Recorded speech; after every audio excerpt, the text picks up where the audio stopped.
Assalamu alaikum wa rahmatullahi wa barakatuh. Before I start, I just want to remind all of us that all of us sitting here for the last few hours, it's a beautiful thing. And one of the Salaf used to say, "Man kana fi talab al-jannati, kanat al-jannatu fi talabihi." A person who is in the pursuit of getting Jannah. So you're sitting here, you're not going to get anything other than the reward and inshallah the pleasure of Allah subhanahu wa ta'ala and then ultimately Jannah. So the Salaf, one of the Salaf used to say that a person who is in the pursuit of getting Jannah, then know that Jannah is also looking for you. So if you want to know if you're going to get to Jannah, see how much you're searching for it. So may Allah bless all of you sitting here patiently for the last few hours and listening attentively throughout the lectures. I have about 15 minutes with you all, and inshallah we'll go for Maghrib. Bismillah ar-Rahman ar-Rahim.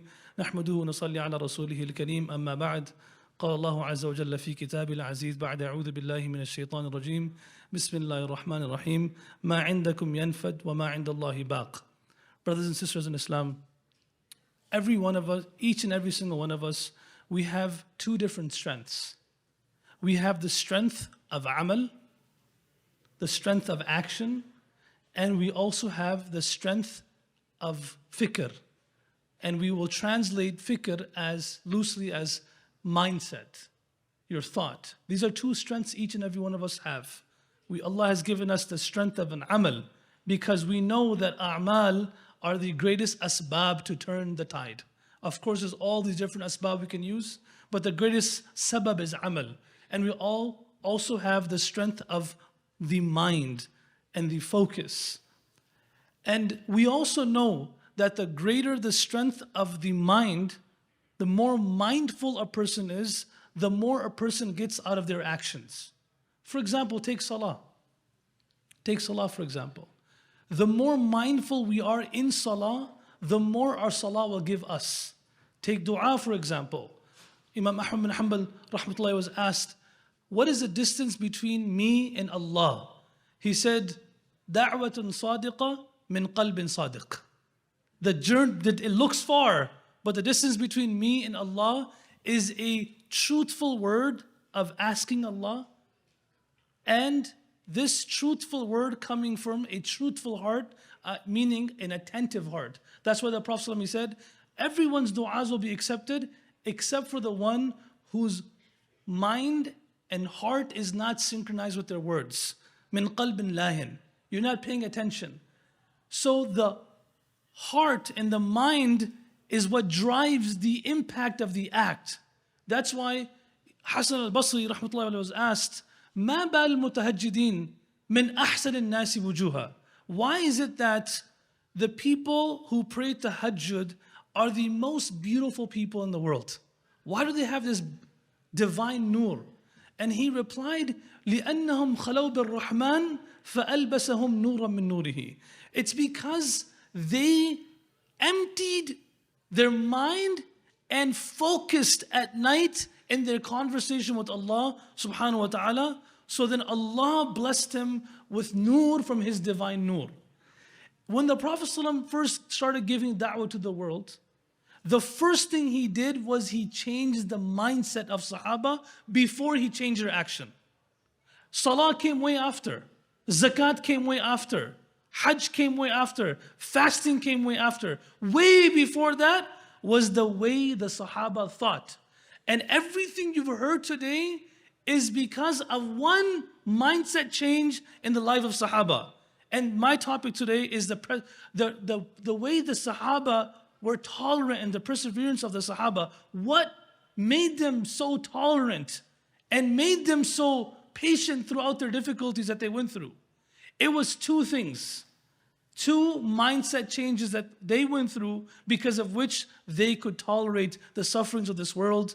That's why Bilal radhiallahu anhu was asked, how did you go through the difficulty and the pain of being dragged in the streets of Mecca? He said, لَقَدْ مُزِجَتْ حَلَاوَةُ الْإِيمَانِ بِمَرَارَةِ الْعَذَابِ فَطَغَتْ حَلَاوَةُ الْإِيمَانِ بِمَرَارَةِ الْعَذَابِ فَصَبَرْتُ. These two feelings were mixed as I was going through this pain. The sweetness of worshiping Allah, knowing Allah is pleased with me, And at the same time, going through the pain of difficulty and the sweetness of the pleasure of Allah prevailed over the pain of suffering, so it was easy to be patient. This is a mindset change. Early on, the first mindset change was this: what you have, ma indakum yanfad. What you have, you lost. Wa ma indallahi baq. What you deposited in the treasures of Allah is what remains. So now here's Uthman bin Mad'un radiyallahu anhu in front of the Kaaba as a poet is reciting a poem. Ala kullu shay' ma khala Allah batil. Everything other than Allah is null and void. He said, Sadaqt.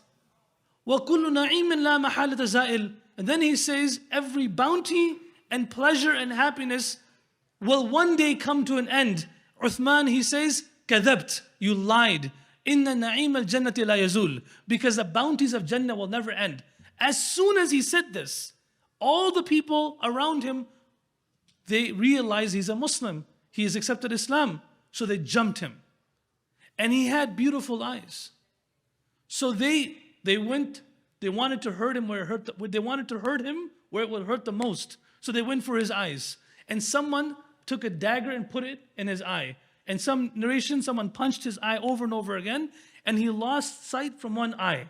So this man with beautiful eyes has now lost one eye. That's how we will frame it. Now his uncle, Waheed, comes up to him and he says, Inna aynaka laghaniyatun amma asabaha. He said, Oh Uthman, your eye was much more precious than what you made it go through. You don't have to do this. You know what he replies with? He says, Inna ayn as-sahiha lafaqiratun ila ma asaba ukhtaha fi sabilillah. The eye that can see is envying the eye that can't see, because the eye that can't see was given for Allah. Ye aankh dusri aankh par rush kar rahi hai. Literally, it's envying. A mother would take honor not in the son that is alive, but the son that is shaheed. The one who she gave for the sake of Allah. A mother would say, I'm the mother of the shaheed. I'm the father of the shaheed, because that son, that brother, that sibling was given for the sake of Allah. Urwa bin Zubair, rahmatullah alayh, he went to Iraq in a royal trip. He took his son with him. While he was there, his son passed away in an accident. While he was there, his foot became injured and the disease spread and his foot had to be cut off. Now he returns back to Medina Munawwara, and the people of Medina have come out to receive him. And when they see him, his son is not with him, and also one of his limbs have been cut off. So they look at him with this eye of grief. And he looks at them and he says in a dua, Allahumma innahu kana li bununun arba'a فأخذت مني واحد وأبقيت لي ثلاث وإن كان لي أطراف أربعة فأخذت مني واحد وأبقيت لي ثلاث ويم الله وما أخذت فلقد أبقيت. He says, Oh Allah, I had 4 sons, you took 1 and you left 3 with me. I had 4 stretched out limbs, my 2 arms and 2 legs. You took 1 and you kept 3 with me. Then he said, Oh Allah, what you have taken is what you have preserved. What I have is not preserved.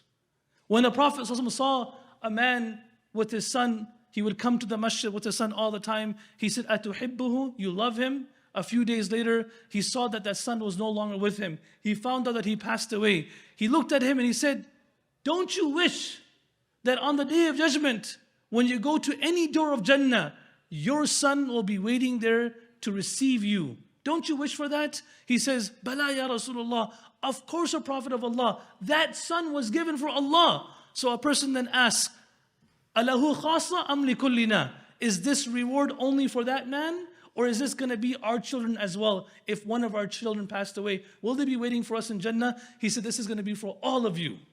Everybody looked at it differently now, because now the mindset was for akhirah.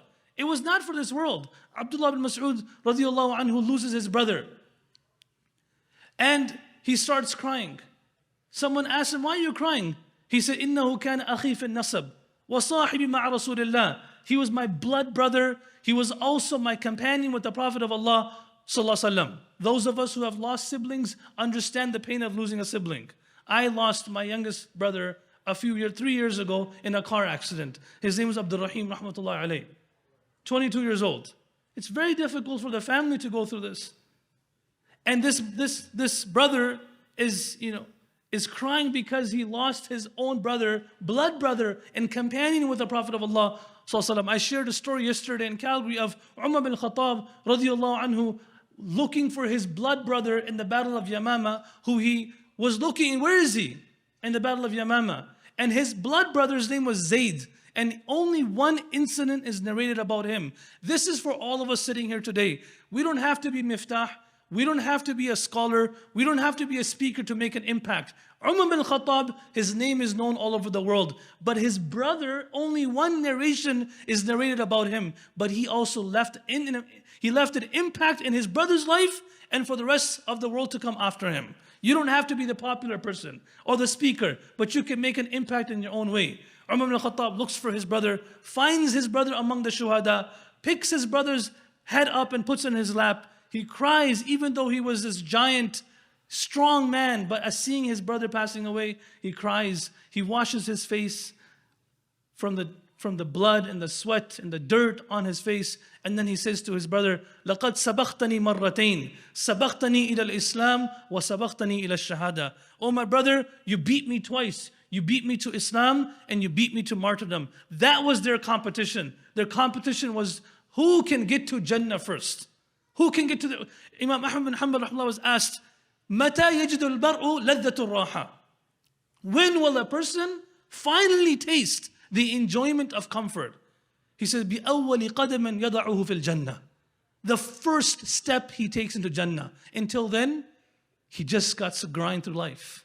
And understand the mindset of Sahaba where Allah shifted them. That don't worry, you didn't lose anything. You gained. That's why, when the Prophet ﷺ, he said, Al-yadul ulya khayrun min al-sufla. The upper hand is better than the lower hand. And we know that the upper hand is the giving hand and the lower hand is the receiving hand. But the sunnah of the Prophet of Allah ﷺ was, why don't you come up here? Oh, why are you recording me for? I'm not that popular. Come here. Come here. And the sunnah of the Prophet of Allah ﷺ, come here so people can see you, is when he would give something, what's your name? Ibrahim. When he would give something, he would give it with his lower hand. So now, you take from your upper hand. So the hadith is saying, Al-yadul ulya khayrun min al-yad sufla. The upper hand is better than the lower hand. But when the Prophet would give, he would give with the lower hand. And now the receiver is taking with the upper hand. You guys get what I'm saying? Right? If someone gives you like this, don't take it. Like, we don't need it. The sunnah is to give like this. So now do this again. Why? Why was this a sunnah of the Prophet of Allah? Because he also understood, in ahsantum li anfusikum. The first beneficiary of your goodness is you yourself. So he was in the gesture of his giving, he was telling the ummah, the one who's taking is better than the one who's giving. Because the one who's taking is depositing it for me in the treasures of Allah. What's remaining is not remaining. What remains is what Allah has. Go ahead, you can take this.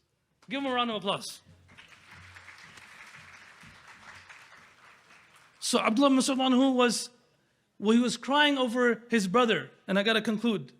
And someone asked him why. He says, إِنَّهُ كَانَ أَخِي فِي النَّسَبِ. He was my blood brother. وَصَاحِبِ مَعَ رَسُولِ اللَّهِ صَلَّى اللَّهُ عَلَيْهِ وَسَلَّمَ. And he was my companion with the Prophet of Allah. This mindset change. He says, لَأَنْ يَمُوتَ فَأَحْتَسِبُهُ أَحَبَّ إِلَيَّ مِنْ أَنْ أَمُوتَ فَيَحْتَسِبُنِي. That he dies before me and I can get the reward of sabr is more beloved to me than me dying before him and him getting the reward of sabr. Umar bin Abdul Aziz, rahmatullahi alayhi, his brother Suhail passes away. His close student Muzahim passes away in the span of a few days. And someone tells him, your son Abdul Malik is on his deathbed. He goes to his son's side, who he loves so much, and he says, Ya bunayya kayfa tajiduk? How are you feeling, oh my son? Now take a step back for a second and sit And picture yourself, and Allah give all of us afiyah, but we have witnesses many times in our life where a father or mother is grabbing the hands of their sick child who's in the 4th stage of cancer, about to leave this world any minute. It's a very tough place to be. And this is a conversation he's having with his own son. He says, how do you feel, oh my son? And he says, Ya abati, inni ajdul maut. I feel like I'm about to die. And then he says, لأن تكون في ميزاني أحب إلي من أن أكون في ميزانك. He says, oh my son, let me tell you something. That you could be in my scale of good deeds, meaning I could be patient after losing you. I would prefer that more than you being patient after losing me, because I want the reward of sabr. Look at their mindset. It was completely different. And the son replied to the father, he said, oh my father, what you love more is what I love as well. And these are the last words, and he passed away. So brothers and sisters in Islam, the first way that the Sahaba persevered was the mindset of what they have is not actually theirs. What they deposited in the bank of Allah, in the treasure of Allah, is theirs, so they were willing to give it up more and more. And the second thing, and I'll conclude with it, was the fact that throughout their life after they left the Prophet ﷺ, they just wanted to be with him again. That's all they wanted. None of us sitting here ever saw the Prophet of Allah ﷺ. None of us spent time with him. When Al-Qa'qa Al-Awsi rahmatullahi alayhi was walking with his friend, he asked his friend, he says, أخبرني بشيء يرغبني إلى الجنة. Please tell me something that will motivate me to get to Jannah. Just tell me something. We've heard so many things today. He says, tell me something that will motivate me to get to Jannah. And Al-Qa'qa Al-Awsi's friend said to him 3 words. He said, Fiha Rasulullah. In Jannah you will find the Prophet of Allah. Fiha Rasulullah.